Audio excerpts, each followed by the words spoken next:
The St. Johns County Sheriff's Office has apprehended a man on numerous felony charges connected to contractor fraud. Authorities have identified the suspect as 49-year-old Brandon Keith Franklin, who allegedly presented himself as a licensed contractor across multiple jurisdictions and operated under various business aliases. According to a St. Johns County Sheriff's Office arrest report, Franklin received a down payment of over $70,000 for the construction of an outdoor kitchen that he never completed nor refunded to the client. Franklin is facing charges of larceny, fraud, and public order offenses. During the investigation, it was discovered that there may be additional victims who have yet to come forward. The Sheriff's Office is urging anyone with information that could aid in the investigation or believes they may have been victimized by Franklin to contact Deputy John McGuire at jmcguire@sjso.org.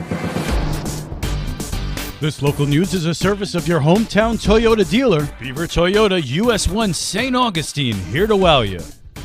Just because they're putting in this 2209 doesn't mean you build more and more and more. Like if I say, I drink Diet Coke, so now I can drink twice as much. Residents made one thing very clear at a recent county commissioners meeting. Amy Cherry tells us what it was. They do not want to see a zoning change that would allow a development near International Golf Parkway to go from 6 units per acre to 13 units per acre for a total of more than 230 units. It's incompatible to the entire area. Please do not approve it. They're trying to turn St. Johns County into an unreasonable facsimile of Broward County. Developers are steamrolling across our country, turning agricultural land into residential and commercial developments. Rescue vehicles can't get through. The traffic there is unbelievable. Thomas Ingram is the attorney for the developer. You have a site that's walking distance to 2 Publixes, 2 pharmacies, about a dozen restaurants. This is where you want density to go. Resident Chuck Labanowski didn't buy that argument. How many times do you walk to the grocery store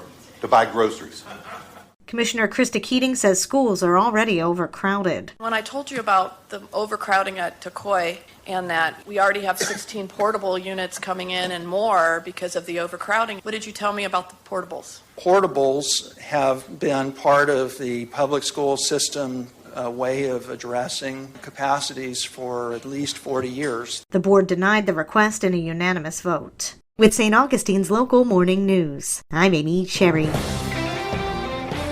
St. Augustine Assistant Police Chief Anthony Cuthbert speaks to Liz Ryan about hurricane preparedness. The time to be ready for a hurricane is now, not when it's already upon us. Some of the ways to plan are: make sure your family members know what to do in the case of a hurricane. Have a plan for all of you to either evacuate when asked to, or if you're going to stay in place.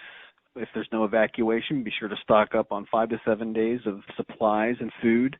But most importantly, if you're asked to evacuate, make a plan and have a place to go and evacuate when asked. If we do have a major flooding event in some of these areas and you get stuck down there and you call for help, we're going to have to pull resources away from what they're doing to go down and help you in the middle of this hurricane or major flood.